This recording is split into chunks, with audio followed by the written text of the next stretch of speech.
Record real quick. All right, that's recording. My sip of water. All right. Are you ready? Yes, I'm good Let's to go. do this. Our jam-packed show continues. The Sporting Tribune today, brought to you by the good folks at Your Way Breakfast and Lunch. And a couple weeks ago, I told you guys just because football was over doesn't mean here at the Sporting Tribune that we're done or that the content's going to be lacking. Because Arash, my guy, is over here building an incredible roster. So again, it's another week. We got to bring someone into the show as like an introduction to the Sporting Tribune. So we're bringing in Marisa Flores. Marisa, welcome to the team. How are you? I'm good, Adrian. Thanks for having me. I'm excited to be here. No, of course. And like for those that have followed us on Instagram at the Sporting Trib and on Twitter as well, you've been doing your digital content, which is awesome because I can't be the only face that is putting stuff out for the Sporting Tribune, or at least in my opinion. So, welcome to the team. And look, since it's your first time, like the whole philosophy of the podcast is so that people can get to know us beyond like what we think about the games or telling you what happened, because anybody can do that. And I feel like they need to get to know us. So with all that said, this isn't an interrogation, but I am asking you to step inside the speed round. Are you prepared for this? Yeah, let's do it. Let's go. All right, this is going to be our longest speed round too, so I'm excited. We start Okay. off because last week was International Women's Day. And since that happened last week and you're a woman in sports, I can't imagine what your DMs are looking like. I don't want you to read your DMs though. What I'm asking you is what shouldn't men say to women in sports? What shouldn't I would say one thing I get is you're actually really good, or you actually know what you're talking about. Because I feel like whenever anyone says, you're actually this, they kind of expect you not to be. And there is that stigma with women in sports, but it's kind of a knock, especially on a first to know basis. No, 100%. Honestly, the gasp that you gave as soon as I asked it, you went, oh, I was like, that's enough. That's it right there. This next The DMs question, get crazy. yeah, this next question might be a little bit biased, because I'm Puerto Rican. I know you're Hispanic, but just plain and simple, is Bad Bunny the GOAT? Yes. Or should I say C? And there it Yeah. is. Yes, but he's not surprisingly, he's not my ultimate favorite, but I have a huge amount of respect for him. I know he's going to go down as one of the greats, especially in reggaeton music. So, huge respect to him. Of course, I dance every time his songs come on. I won't deny it. And since that's the first time reggaeton has been said on the podcast, shout out to Daddy Yankee as well. Yes. And we'll get to your favorite artist here in a second. But yesterday, and actually not even just yesterday, but I'm catching a weird thing my son does, which is he's biting into the stick of butter. Um, Kind of wild, but that's my son. I love him. So my Uh-huh. question to you is like, do you have a weird food thing that you do? Oh, a weird food thing. I don't do it anymore, but Oh, growing up, I guess I would, with corn dogs, I would eat the breading first. So I would pick it off and, eat that first. And then just, the wiener on the stick, I would just dip it and eat that separate. Like it was a whole step. So there's a it's a whole little odd process to it. too. Yeah, I matured definitely though in my food eating processes, we'll say that. Did you dip the actual breading like that you peeled off, or it Yeah, was just okay? ketchup. I was a ketchup kid. So ketchup with the bread, with eggs, with Rice? every rice. No, only because I mostly ate Spanish rice, and the tomatoes already kind of cooking, so Yeah, you didn't true, really have true. to. But I'm picky. I was a white rice kid, much to my dismay. Also, uh, thank you for clarifying that you used to do that because we will not call the police on you for being a serial killer. That is thank you. okay. Our next question, Hinge or Bumble? Honestly, I haven't used either, but I'm going to say Hinge because I have a friend that uses it. She highly recommends. I mean, she loves it, so I'd say she's a good advocate for it for sure. Shout out to your friend. Do your thing, girl. Right. Back to music. The last five artists that you've listened to. Oh, wow. The last five artists I've listened to. Kiana Lede, huge fan of her. SZA, she's my favorite artist, going to her concert this summer, so she's been on repeat. Giveon, I listen to him a lot, as well as Dominic Fike And who else has been in my recents? Let's see. Kendrick Lamar. His most Okay. recent I album has mean, still been on repeat for me. It's come out a little bit ago, but it's a good one. and that's how we know you're from LA. I like the R&B vibes on there. Yeah. Um, Next one is super important and can kind of tell me what your personality is like. 8 a.m. class or the 7 p.m. class, or neither. I mean, if neither's an option, then yeah. But definitely 7 p.m. Freshman year, I went for the 8 a.m.s and learned my lesson really fast. And now with the busy schedule, the 7 p.m.s just work out a lot smoother, you know. But are they like are they the hour and a half class? Or are they like the 2 hour and 15 minute one, like the Oh, 7 yeah. to 9:15? The 9:45, 7 to Oh, yeah, the 3 9:45. hour. Oh my God. Yeah, That's the that's long one. insanity. Best of luck to you. I can't wait till you graduate. Yeah, same. Your first celebrity interaction. Oh, wow. My first celebrity. Oh, I know what it was. It was, I don't even know if they make music anymore, honestly, but LMFAO, that duo that was really hot in the early 2010s. Where I live in Riverside, there was this house that had a huge like Halloween light show outside of their Uh-huh. house. And that's where they actually filmed one of the Kia Soul commercials because that part of your anthem Yeah. was with the hamsters. So they filmed it outside of there. A bunch of kids, like my friends, showed up. They were signing our hands. And I showed up the next day with the Sharpie still in my hand. I was freaking out. He's like, I did not take a shower. Shout out to them. They actually they made so much money off of the clubs here in Vegas during their era, from what I've been told. By the way, for people, because I know we just dived into the speed round. She's from LA, you know what I'm saying? And we're gonna get to her life first, but for some reason, we're just going to the speed round first because I decided to.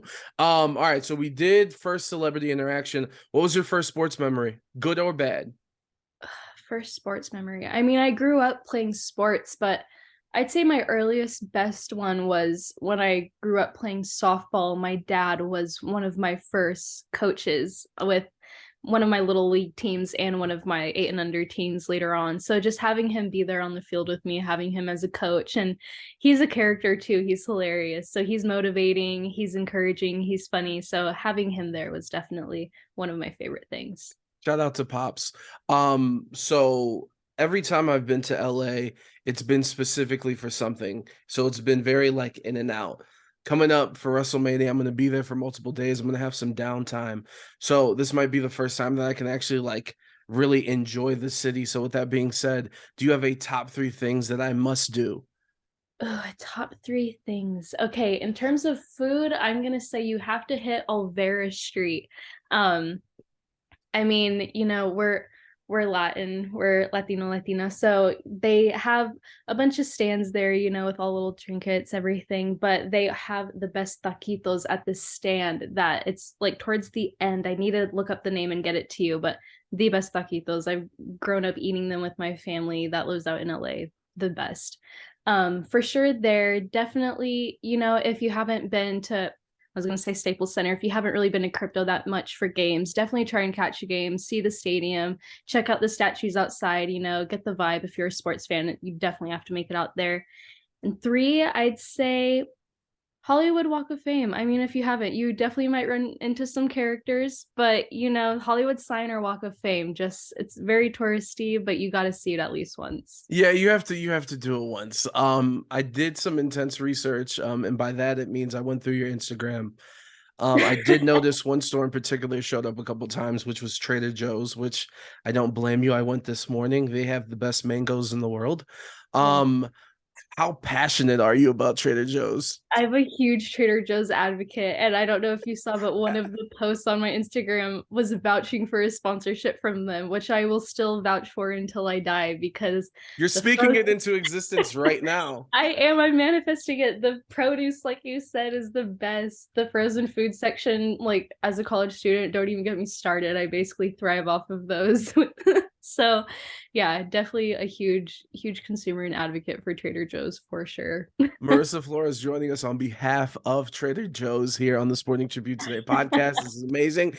Okay, damn, we are halfway through the speed round questions, and then we have to do like the actual interview. So, quickly, favorite thing at Disneyland? It's a hard one. I'm a Space Disney Mountain. kid. Space Mountain. Space Mountain for sure. Yes, Okay. absolutely. Favorite podcast, doesn't matter sports or whatever. Jay Shetty's podcast.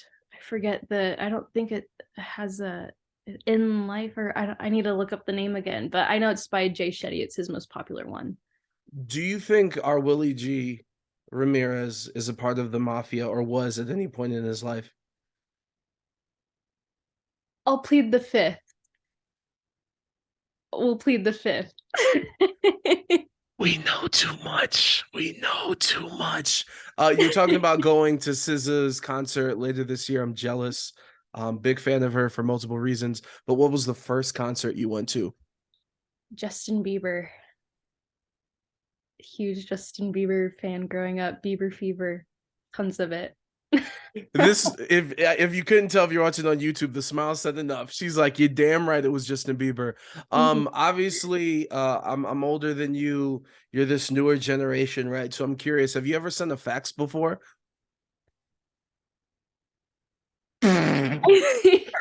You know what? No, I have. I know what a fax is. There was one point in high school where I was going to, but then I didn't end up needing to because I emailed it. So no.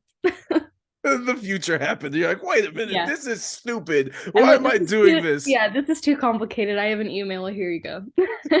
Three more speed round ones. In Yeah. honor of Women's History Month, I gotta ask you, which woman in your life, in sports, entertainment, business, whatever, who's the biggest badass in the history of life? I'm gonna say my mom. I have to go with my mom. You know, she's a big tough cookie. She grew up taking me all over, not just for sports, but while also being a state correctional officer. So she works long shifts. You know, she's working with some strong men out there in some tough conditions. She's a strong one for sure, and she motivates me a ton. My aunt and uncle just retired from being that in Florida for 30 years. So yes, you're 100% right. Have you ever gotten into a fight before? No. Okay, I was about to say, I was about to be heartbroken for some reason. Like, no, you're better than No, that. I haven't, but surprisingly, someone asked me this not too long ago, and they were kind of surprised that I haven't, which is odd because I feel like I come across as a nice person. So You kind do, of I made me guess, because you're worried when you asked Latina. me that. I guess Yeah, like you're Latina, so you have that spice. But yeah. you've sent a subtweet before, right? Oh, yes. She's like right now on my story. Um, Flynn. last speed round question. You being from LA, I want to know when it comes to like a quick getaway, what's preferred as a member of LA, San Diego or Las Vegas? I go San Diego. Growing up, I went to both a ton though. My grandma has a timeshare in Vegas and she's a huge bingo fan. So growing up, my family would take me out there even if it was just to see a movie so they could gamble later, you know. But San Diego, I definitely think I love the beaches, just the overall vibe. We would go a lot for weekend trips. I had a lot of like little birthdays with taking a few friends out there growing up. So it has a huge spot in my heart. And there's this spot out there, Coyote Cafe. If you've been to Old Town San Diego, you know it. And they have the best homemade tortillas I've ever eaten in my life. I get them every time I go. Homemade cafe, there it is. You chose the peaceful life. I like your vibe, Marissa. I'm gonna be honest. And now that we get into just everything that's going on with you and the Sporting Tribune, I guess we'll start here. If you want to introduce yourself a little bit, but also, how did this come to be where you joined the team, joined the squad? Right. So I mentioned I'm still in school right now. So I go to Cal State Fullerton. I'm in my senior year. I graduate soon in May. But starting out in school, obviously, like a lot of students, I didn't know what I wanted to do. I majored in communications and public relations because my cousin had did it before me and she told me how easy it was without math. So I was like, that's the gig for me. But of course, you know, COVID hit, and I think that changed a lot of perspectives for people, especially me at that point, you know, being at home. And when I heard we were going to return back to campus, I was like, what do I really want out of school? Like, I know I want a good career. Graduation's coming up. So I knew I really liked writing. I knew I grew up playing sports. I loved sports. So I went with I interviewed and signed up on the sports desk for our student paper, the Daily Titan. And I started covering games for them, covering all things Cal State Fullerton sports. And our team made March Madness one of the years when I was deputy editor. So that was awesome, you know, great for the resume. And then Mark Stein, actually from the Stein line, came to visit because he's a CSUF alum, and he had tweeted one day that Arash Markazi was starting the Sporting Tribune and that he was recruiting college writers to actually cover college sports. So when I interviewed and I emailed Arash with my resume, I was initially interviewing to cover college sports. So you could imagine my shock when he told me he was going to have me cover the Clippers beat for him. I was honored, but of course, you know, nervous, still being in school and only for the majority covering college sports so far. But having a person like Arash, you know, have that type of faith in you and have that type of belief in you that you can do it and guiding you along the way, it's been awesome. You know, like I was mentioning to you earlier, I never thought I'd get to this point so early in my career, and I'm grateful for it. I'm trying to utilize it the best I can. I want to get well-rounded with it. So it's been great. I'm blessed for sure. That's awesome. The story brings a happiness to my face, and like also that you're motivated and stuff. And it's like, yeah, she's a part of the squad. Let's go.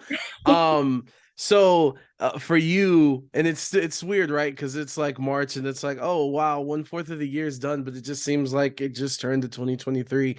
But this is like a very big picture question. But for this year, 2023, what are some of your goals, whether it's professionally or just in life? Some of my goals. I'm set to graduate soon in May, so that's a goal I had set for myself, obviously, since freshman year to graduate in 4 years. So I'm really excited to be achieving that in May.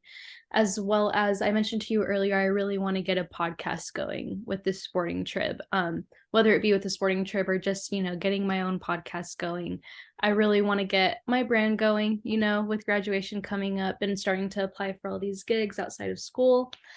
I really want to get my name out there, get my voice out there, and cover not just LA sports, but cover local stories also the best way I can. I finished an internship at Fox 11 in Los Angeles just this past fall. So being there, I obviously got to work with the sports team a lot, but I got to work with the news team too. So definitely gave me a little bit more of an appreciation for news and the reporters. You know, they cover some pretty tough stories, and it takes some skill to do that. But I think if I could find a way to write, if I could find a way to deliver news with sports and have it be with the thing I love most and find a way to have fun in doing it and bringing it to people, I definitely want to do that. Look at you speaking more things into existence, by the way. It's amazing. And obviously you're covering the Clippers, and the one thing I was like, yo, we need to talk to her about this. You were there for I don't even know what to call it. Is it the unveiling of the arena, the first look of the new Clippers arena? Can you just talk me through your day? Obviously Steve Ballmer took all the headlines away with the amazing amount of bathrooms that's going to be in that building. But just if you could take us with you and give us your POV of how that whole day went. All right, absolutely. It was awesome. So I showed up.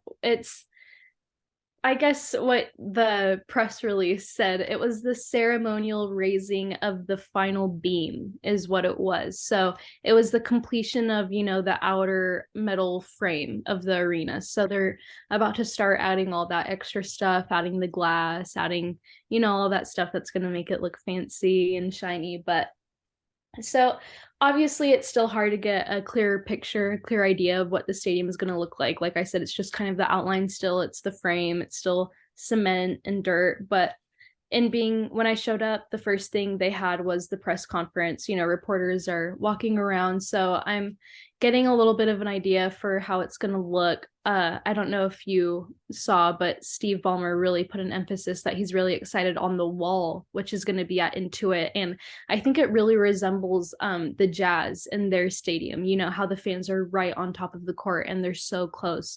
And I think the cool thing with Steve is he really focused on fan experience with this new stadium. He obviously, you know, he's one of the biggest basketball fans ever, Yeah. if not the biggest basketball fan ever, honestly. So I think it was really cool to see someone like him put this vision to life. So in seeing the wall, it's 51 steep rows of standing room, but he said it is going to be limited to Clipper fans only. So in saying that, I was a little confused how he's going to make sure that happen. He said one possible way is checking such things like social media to make sure someone is a diehard Clipper fan.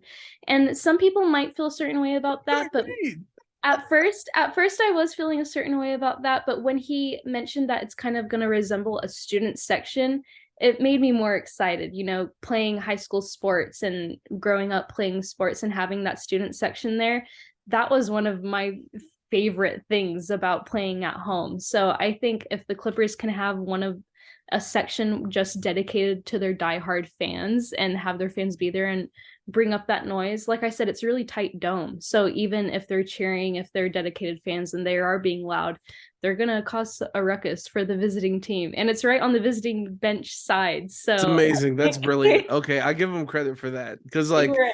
you bring up like the student section. I mean, even now with the World Baseball Classic, my favorite thing is that like it's crazy how America treats baseball the way it does in every other place in the country. It doesn't matter where. It's like, yo, this is a party in the stands. It's going Exactly. nuts. So hopefully they can replicate it. I'm curious because obviously this isn't the only time you've seen or Steve Ballmer's around a lot, and with you covering the team, like I guess if you could, big picture wise, give me like a vibe of the team currently before we get into what do you think they're going to do in the playoffs and stuff like that. What do you think the vibe is now? I think right now the team's just not just, I'm sorry, but they're starting because with Russ, I'm sorry, joining the team not too long ago, they're really starting to look cohesive.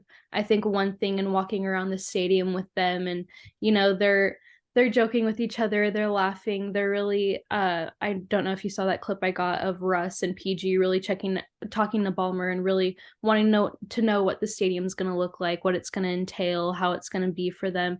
I think this new stadium is going to be really important for them too because like I said, they're starting to look more like a unit.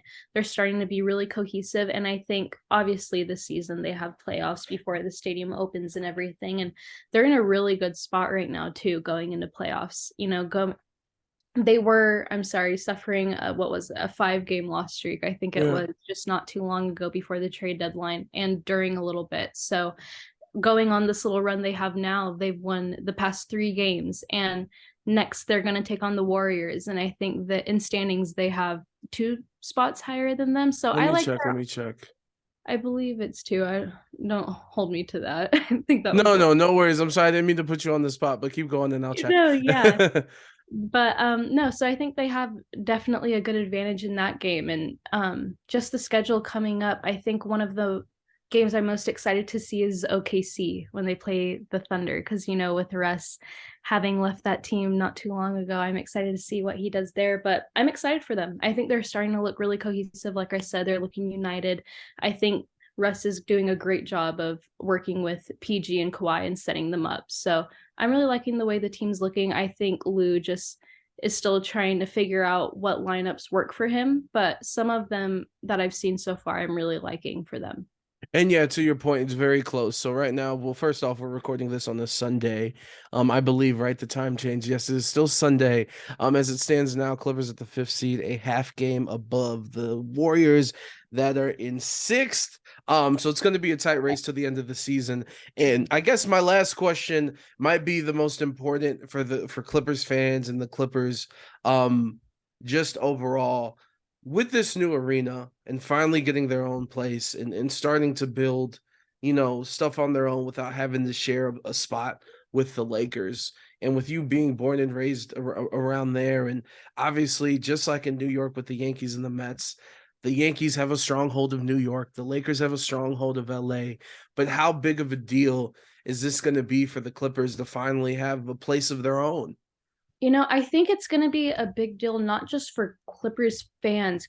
Like I said, obviously those diehard Clippers fans, but just if you're a basketball fan, one thing about the stadium is it's going to be really dedicated to the sport of basketball, not just the main court they have, but they have 5 courts total in that stadium. So, especially with the Olympics coming up, there's a possibility that they might hold some games in there. And I Awesome. think that's one thing that's really cool about this new stadium, this new arena that they're going to have is like I said, Steve Ballmer, he really honed in on fan experience, like basketball fan experience. So if you're a basketball fan, not even just a Clippers fan, I think you're going to want to see the stadium. I think you're going to want to see the bathrooms. You're going to want to see, you're going to want to see all of it and what it entails. And Steve Ballmer also has entailed some like pretty cool smart technology as far as concessions and things like that go. So like I said, you don't have to be a Clippers fan. I think if you're from LA and you're familiar with this, the area, and there's this huge $2 billion stadium coming up, I think you're going to want to see it if you're a basketball fan for sure.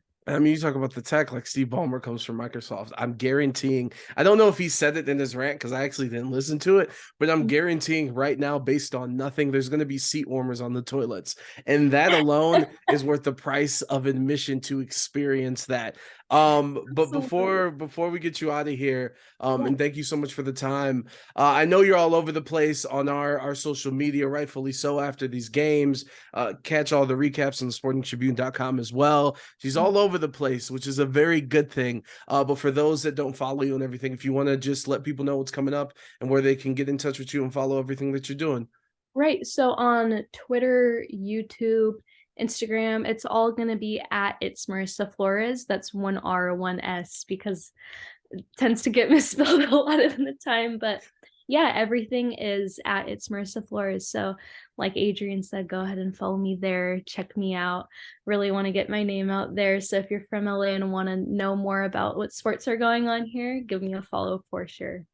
These are facts. And when I edit this, the photos that she took and the team took at the Clippers arena, like, we're going to have it. Like, get introduced. This is why she's here. You're going to be seeing her face, hearing her voice, and reading her stuff. So welcome to the team. And thank you so much for the time, Marisa.